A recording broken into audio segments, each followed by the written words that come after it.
যুক্তরাষ্ট্র এবং ভারতের মধ্যে বৈঠক হয়েছে, আর এই বৈঠকের ফলে আওয়ামী লীগের কপাল খুলে গেছে। আওয়ামী লীগের আসার রাস্তা চারদিক থেকে খুলে গেছে। যে কোনো দরজা দিয়া আওয়ামী লীগ বাংলাদেশে আসতে পারবে, রাজনীতি করতে পারবে। এমনকি বাংলাদেশে শেখ হাসিনা এসে সংবিধান অনুসারে বাংলাদেশের ক্ষমতা গ্রহণ করতে পারবেন। এটা আওয়ামী লীগের বিশ্লেষকদের বিশ্লেষণের ভিত্তিতে আমি বললাম। এই আওয়ামী লীগের বিশ্লেষকেরা কেন এই কথা বলল, কি ঘটনা ঘটেছে? ঘটনা যে কিছুই ঘটে নাই তা কিন্তু না, একটা ঘটনা ঘটে গেছে। আসলে সেই ঘটনা কি এবং ওই ঘটনাকে আওয়ামী লীগের অ্যাক্টিভিস্ট বিশ্লেষকেরা কেন এটা এইভাবে ব্যাখ্যা করলো যে আওয়ামী লীগের কপাল খুলে গেছে, আসেন ঘটনাটা আগে একটু দেখে নেই। তারপরে আওয়ামী লীগের পক্ষ থেকে কি বলা হয়েছে, ওই ঘটনার মূল কেন্দ্রবিন্দুতে যারা ছিল তারা কি বলেছে, তারপরে আপনারা ক্লিয়ার বুঝতে পারবেন যে কার বিশ্লেষণটা সঠিক। আপনারা ইতিমধ্যেই জানতে পেরেছেন যুক্তরাষ্ট্রের মধ্য এশিয়া বিষয়ক বিশেষ দূত সার্জিও গোর তিনি বাংলাদেশে এসেছেন। বাংলাদেশের পররাষ্ট্রমন্ত্রী ডক্টর খলিলুর রহমানের সাথে বৈঠক করেছেন। তিনি রোহিঙ্গা ক্যাম্প পরিদর্শন করেছেন। এরপরে ঢাকার একটা হোটেলে বাংলাদেশে অবস্থিত ভারতীয় হাইকমিশনার দীনেশ ত্রিবেদীর সাথে বৈঠক করেছেন। সেই বৈঠকে কি কি আলোচনা হয়েছে সেটা যুক্তরাষ্ট্রের কূটনৈতিক সূত্র থেকে কিন্তু বলা হয়েছে। যেটা বলা হয়েছে সেইটা আপনাদেরকে পরে বলতেছি। এই বৈঠককে কেন্দ্র করে আওয়ামী লীগের অ্যাক্টিভিস্ট ইউটিউবার এই যে নবনীতা চৌধুরী, তিনি মোটামুটি 4 থেকে 5টা ভিডিও করেছেন এবং তার চ্যানেলে কয়েকজন অতিথিকে নিয়ে এসে এই বিষয় নিয়ে ব্যাখ্যা বিশ্লেষণও করেছেন। আমি নবনীতা চৌধুরীর যে ব্যাখ্যাটা সেটা আগে আপনাদেরকে বলি।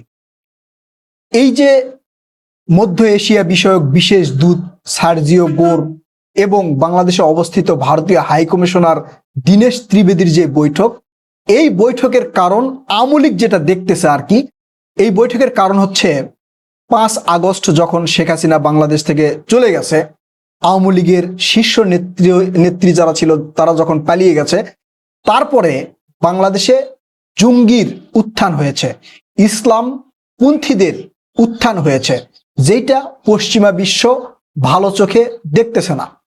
বাংলাদেশ গণতান্ত্রিক দেশ। এইবারের নির্বাচনে জনগণ তারেক রহমানকে ভোট দিয়েছে, বিএনপিকে ভোট দিয়েছে, বিধায় বিএনপি সরকার গঠন করেছে।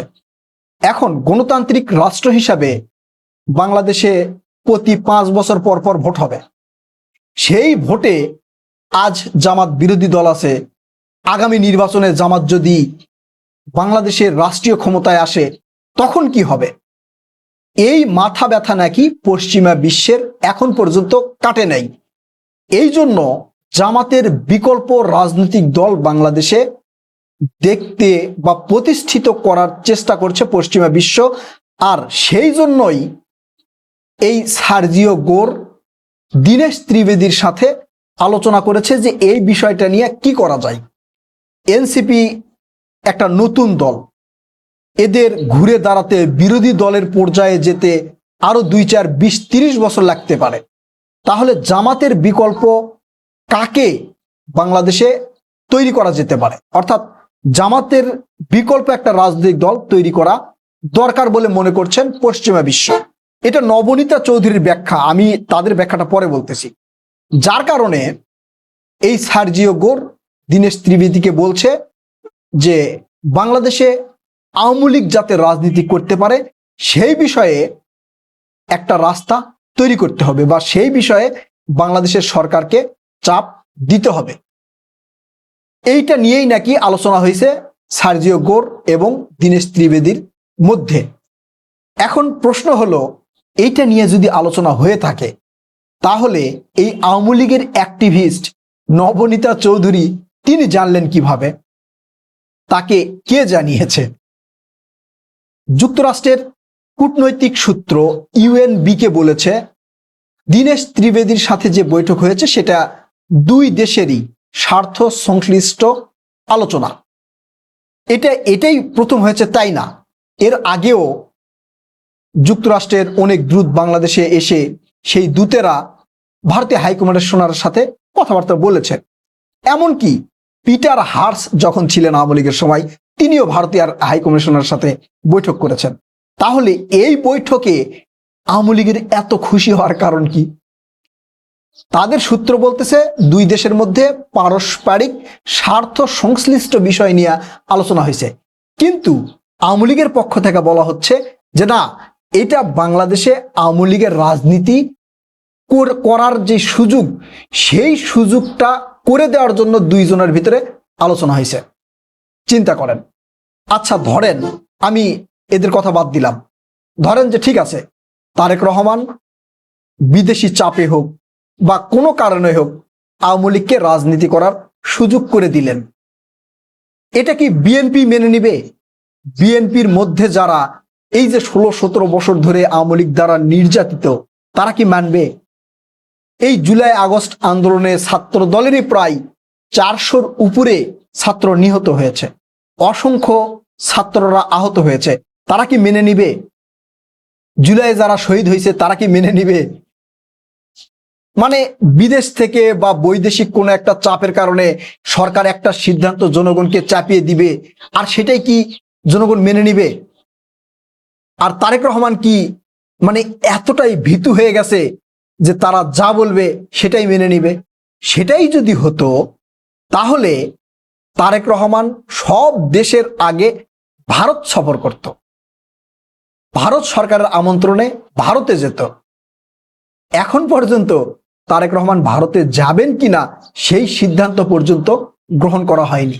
এইটা থেকে কি বোঝা যাচ্ছে যে বিশ্বের যে কোনো দেশের অনৈতিক কোনো চাপের কাছে আমাদের মাননীয় প্রধানমন্ত্রী তারেক রহমান মাথা নত করবে? এটা কি মনে হচ্ছে? আমার কিন্তু মনে হচ্ছে না। তবে যার কোনো আশা থাকে না, যার সব দিক থেকে আশার আলো নিভে যায়, তারা জোনাকি পোকার আলো দেখেও একটু আশা সংগ্রহ করার চেষ্টা করেন। ঠিক তেমনটাই চেষ্টা করতেছে আওয়ামী লীগের লোকজন। যুক্তরাষ্ট্রের মধ্য এশিয়া বিষয়ক বিশেষ দূত সার্জিও গোর, তিনি কোন উদ্দেশ্যে কি কারণে ভারতীয় হাইকমিশনারের সাথে বৈঠক করেছেন, এটা তাদের ব্যক্তিগত বিষয়। তারা কিভাবে নিশ্চিত হলেন, মানে আওয়ামী লীগ কিভাবে ইনশিওর হলেন যে আওয়ামী লীগকে নিয়েই কথা বলছে? বাংলাদেশে কোথায় জঙ্গির উত্থান হয়েছে? আর জামাত ক্ষমতায় গেলে জামাত খেলাফত প্রতিষ্ঠিত করবে, এইটাই কোন কাজ দেখে, জামাতের কোন কাজ দেখে এইটা পশ্চিমা বিশ্ব মানে বুঝতে পারলেন বা ধারণা করলেন? পশ্চিমা বিশ্ব কি আওয়ামী লীগের মাথা নিয়ে চলাফেরা করে? আওয়ামী লীগের যখন পতন ঘটলো, পশ্চিমা বিশ্ব কি এইসব চিন্তা ভাবনা করে নাই যে আওয়ামী লীগের পতন ঘটবে, আওয়ামী লীগ বাংলাদেশ থেকে চলে যাবে, তাদের রাজনীতি বাংলাদেশ থেকে নিষিদ্ধ হয়ে যাবে, এই যে গণহত্যার কারণে এরপরে বিএনপি ক্ষমতায় আসবে, বিরোধী দল হিসেবে জামাত আসবে, এগুলো বিশ্লেষণ কি পশ্চিমা বিশ্ব করে নাই? না কইরাই কি এই আন্দোলনকে যুক্তরাষ্ট্র বলেন, পশ্চিমা বিশ্বের বিভিন্ন দেশ বলেন, এমনি এমনি সমর্থন করেছে? অযথা মানুষকে বিভ্রান্তি করার মতো বিশ্লেষণ কইরে আওয়ামী লীগের নেতাকর্মীকে সান্ত্বনা দিয়া লাভ হবে না, এটা কোনোভাবে লাভ হবে না, এটা ওই মৌখিক সান্ত্বনার ভিতরেই থাকবে। প্রিয় দর্শক, আপনারা কি মনে করছেন? এই ধরনের মিথ্যা সান্ত্বনা দিয়ে কি আওয়ামী লীগের নেতাকর্মীদেরকে বিপদে ফেলানো হচ্ছে? আপনারা আপনাদের মূল্যবান মতামত জানাবেন। কথা হবে নতুন কোনো ভিডিওতে। ততক্ষণ পর্যন্ত ভালো থাকবেন ইনশাআল্লাহ। আল্লাহ হাফেজ।